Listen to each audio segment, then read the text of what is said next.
Ini Ramadan yang keberapa dah? 12 Ramadan. Isnain Ashar 12 dah Jadi alhamdulillah dah pertengahan dah kita berada di pertengahan Ramadan dah. Anak yatim asnaf di sini sentiasa mendoakan buat tuan-tuan dan puan-puan, buat pakcik-makcik kita yang sudi kongsi rezeki pada mereka, insya-Allah.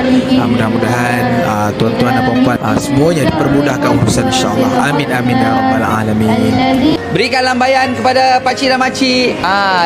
Lambai. Walaupun letih. Okey, apa menu hari ini?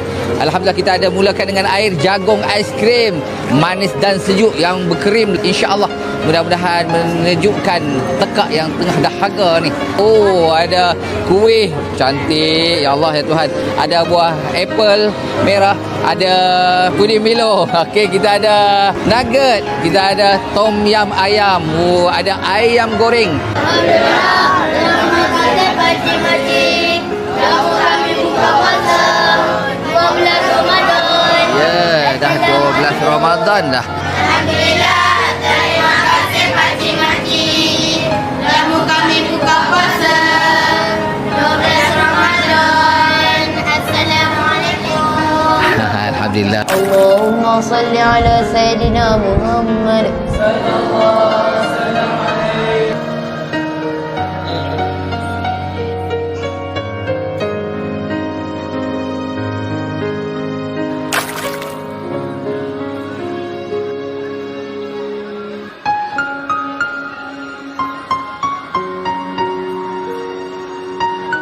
Bismillahirrahmanirrahim. Alhamdulillah kita berada di Kemah Moreh malam ni.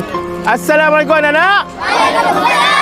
Malam ini malam ke berapa Ramadan? 12. Allahu Akbar, syukur sangat. Malam ni menu apa? Mi kari special. Okey, baik. Kita nak ucap terima kasih pada pakcik-makcik ni, boleh? Boleh. Tapi malam ni kita buat special sikit, boleh? Boleh. 1, 2, 3. Terima kasih. Kami merasa bahagia sebagai Tuhan sungguhnya aman bermadan. Okey, baik. Alhamdulillah. Sama-sama boleh beratok, boleh ambil. Tuan-puan sekalian, syukur kepada Allah Ta'ala. Terima kasih banyak. Malam ni anak-anak menu mi kari special.